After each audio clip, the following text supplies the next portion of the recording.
Do you really think that the United States Supreme Court, you're an officer of the court, is guided by white male supremacy? I believe that the First Amendment prohibits the president and other state officials for punishing people for their Did you honestly say that, Professor? And you expect us, that the First Amendment, as a Democratic witness, to take you seriously? Are you kidding me? I believe that you should take You the First heard of Amendment curb seriously, your enthusiasm? sir. Here's my saying, curb my nausea. I believe that you should the take the First time has Amendment expired. Thank seriously. you. Senator Durbin. A moment ago, you watched something that wasn't just sharp questioning. It was a collision between two Americas. One America that still believes words matter, standards matter, evidence matters, and another America that wants you to accept a new rule. Your side gets the benefit of the doubt, and ours gets the blame, every time. Because listen to what's being smuggled in here. Not argued, not proven, smuggled in. A claim about power, dressed up as objectivity. And what you're about to see next shows you why that matters. As I understand it, your position, Professor Franks, is that, I think you used the word myth. It is a myth that the Biden administration used government to compel speech, private speech, but that the Trump administration is doing that. Is that a fair characterization? Yes, that's correct. Okay. Do you think perhaps you're allowing your personal political beliefs to affect your objectivity here? No, I do not. What is guiding my answers here is that I'm looking to see what the Supreme Court has said. You notice that in the testimony about the censorship industrial complex. I got that part. No, I just got want that to part. clarify. No, but I've only got 5 minutes. Your answer is no, as I appreciate it. Let me ask you a couple questions. You wrote a law review article in December of 2023 for the New York University Law Review, and it was about the two cases, Bruin, Supreme Court case, and Dobbs. Remember that article? Yes, I do. Okay. In this article, you said,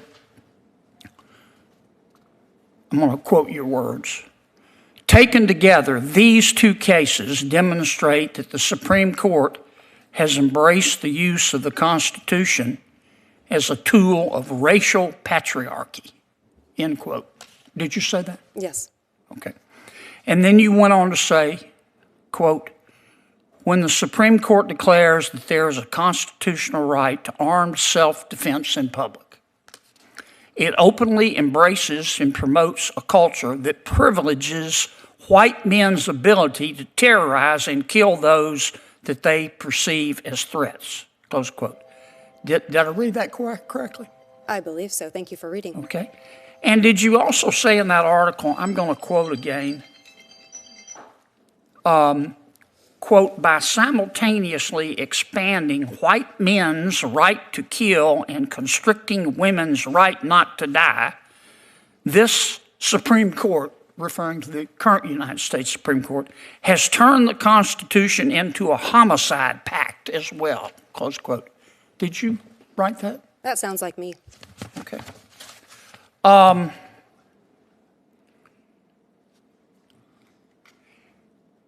In November of 2024, you tweet, don't you?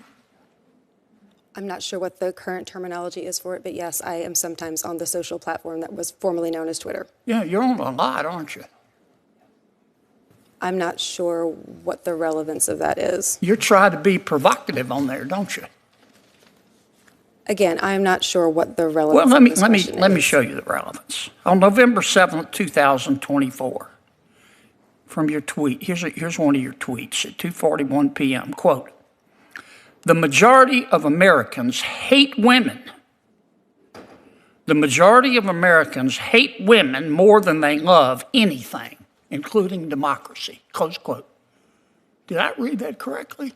I am not sure what this has to do with the subject matter of this Did you hearing. say it? I do not have those words in front of me. I probably said something along those lines, but Yeah, what is you the said it. relevance Here of that it to is, this big as hearing? Dallas, right there. Yes. But your political beliefs don't impact Your feelings about President Biden or President Trump? I don't have feelings about either of them. What I have Sounds is to me doctrine. like you have your favorite feeling is anger. Let me ask you this. You issued another tweet. This was in May of 2022. You've just been tweeting up a storm. You said, quote, "There's a reason why the conservative-dominated Supreme Court thinks the Constitution does not contain a right to an abortion, but is convinced that it contains an individual right to possess firearms. And that reason is white male supremacy," close quote. Did I read that correctly? Is there a question in this? Did I read that correctly? That's Is there my a question that is relevant to this hearing? Did I read that correctly? Do you really think that the United States Supreme Court... Now let's confront the reality head on. This hearing isn't just about one professor's tweets. It's about a mindset where the rules shift in real time and accountability is always for the other side. Notice the sequence. First comes the sweeping claim, it's a myth, that one administration used government pressure to shape private speech, but the other one did. And when the senator asked the basic question, are your politics affecting your judgment? The answer isn't a straight defense. It's a shield. I'm guided by what the Supreme Court has said. But then look at what follows.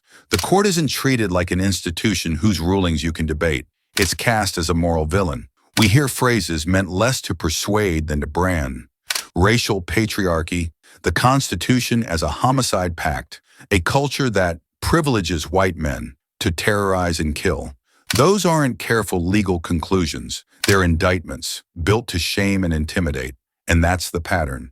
Once you define your opponents as evil, beyond disagreement, you don't have to debate them. You just manage them. Then censorship stops looking like censorship. It becomes safety, public health, defending democracy. But it's not defending democracy.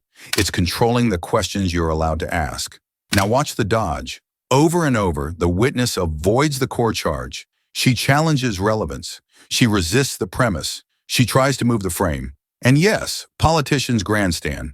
But when you're willing to paint half the country as hateful and smear an entire branch of government as driven by supremacy, you don't get to demand that everyone treat you as a neutral referee.